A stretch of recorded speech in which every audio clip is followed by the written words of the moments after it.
चलिए आज हम लोग देखेंगे अध्याय 3 प्रश्नावली 3.3 के प्रश्न संख्या 1 का 4। क्लियर है? 1 के 4 नंबर प्रश्न का हल करेंगे। क्लियर है?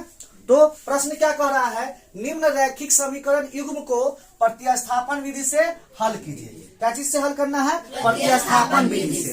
तो हम लोग जानते हैं प्रतिस्थापन विधि में क्या होता है, समीकरण फर्स्ट को सोल्व करते हैं, x या y का मान निकालते हैं और समीकरण सेकंड में रख देते हैं। क्लियर है? आइए सोल्व करते हैं। तो देखिए यह जो समीकरण दिया हुआ है इसमें दशमलव है, ठीक है, 0.2 और 0.3 है, ठीक है, दशमलव दिया हुआ है। दशमलव का मान निकालना बहुत कठिन हो जाएगा ना, तो इसको क्या करते हैं, इजी कर लेते हैं इस समीकरण को। तो क्या करेंगे, 0.2x plus 0.3y equal to 1.3।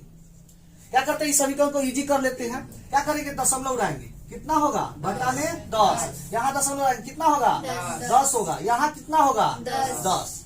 अब देखिए इसमें से क्या करेंगे, कॉमन लेंगे। क्या करेंगे, कॉमन लेंगे। कॉमन लेंगे तो देखिए ऊपर में क्या कॉमन मिल रहा है, कुछ नहीं मिल रहा है। तो कुछ नहीं मिलता है तो कितना कॉमन होता है, एक। क्या होगा, एक कॉमन लेंगे, एक। और देखिए नीचे भी कॉमन लेंगे, नीचे कितना कॉमन आ रहा है, 10। तो क्या बचेगा, यहाँ क्या बच जाएगा, 2। और नीचे 10 कॉमन लिए तो कुछ नहीं बचेगा, सीधा बचेगा 2x प्लस 3y बराबर में क्या होगा, 13/10। क्लियर है? अब देखिए यहाँ 10 से 10 नीचे नीचे कट जाएगा, कट सकता है। क्लियर है? तो क्या होगा, 2x plus 3y equal to 13। अब यहाँ सभी का फर्स्ट मान लेते हैं। क्लियर है? अब क्या करते हैं, इसको सोल्व करते हैं। नीचे वाला क्या होगा, 0.4x plus 0.5y equal to 2.3।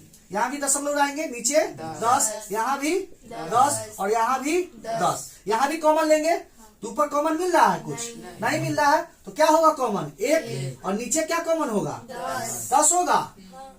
Clear है?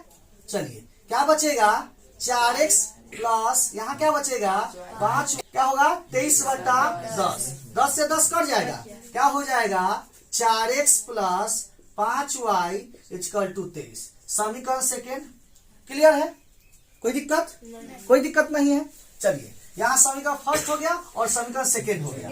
अब क्या करेंगे, अब इसका मान निकालते हैं। कौन विधि से हल करना है, प्रतिस्थापन विधि से। इसलिए प्रतिस्थापन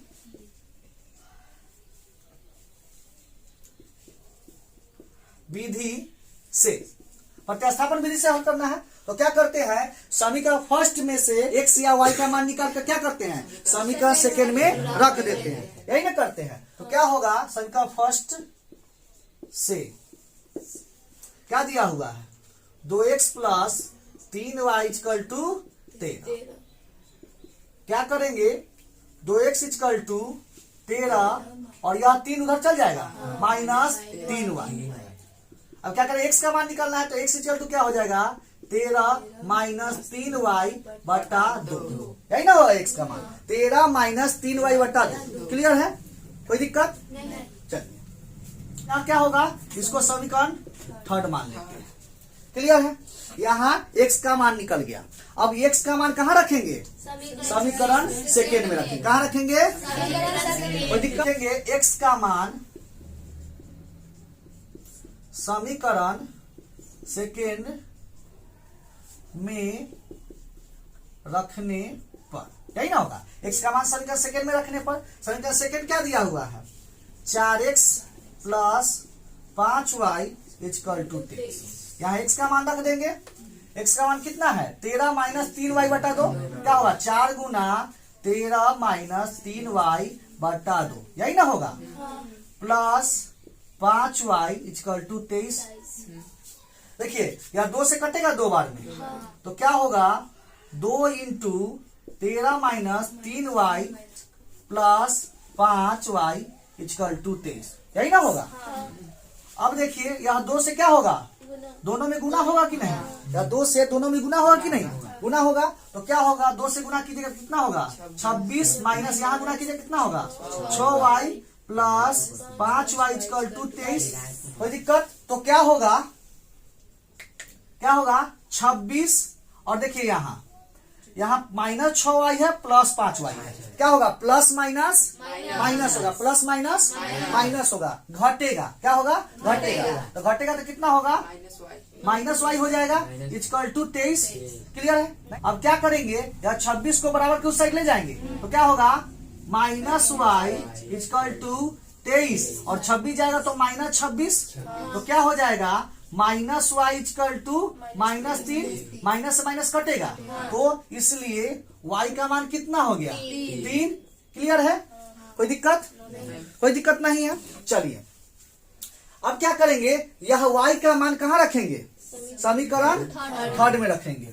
तो y का मान कहाँ कहाँ रख सकते हैं, समीकरण फर्स्ट में भी रख सकते हैं, समीकरण सेकेंड में भी रख सकते हैं और समीकरण थर्ड में भी रख सकते हैं, वहां से x का मान निकल जाएगा। लेकिन यहाँ इजी में निकलेगा इसलिए y का मान कहाँ रखेंगे, समीकरण थर्ड में। क्लियर है। चलिए y का मान समीकरण थर्ड में रखने पर तो क्या होगा, x equal to 13 minus 3y बटा 2। क्लियर है, तो क्या होगा 13 माइनस 3 गुना y का मान कितना है, y का मान 3 है, 3 बटा 2, तो क्या होगा 13 माइनस 9 बटा 2, तो क्या होगा 13 में से 9 घटेगा तो कितना होगा 4 बटा 2, 2 से 2 बार में कटेगा तो x का मान कितना हो गया 2, x का मान कितना हो गया 2। क्लियर है। तो इस समीकरण में x और y का मान निकालना था तो हम x और y का मान निकाल लिए।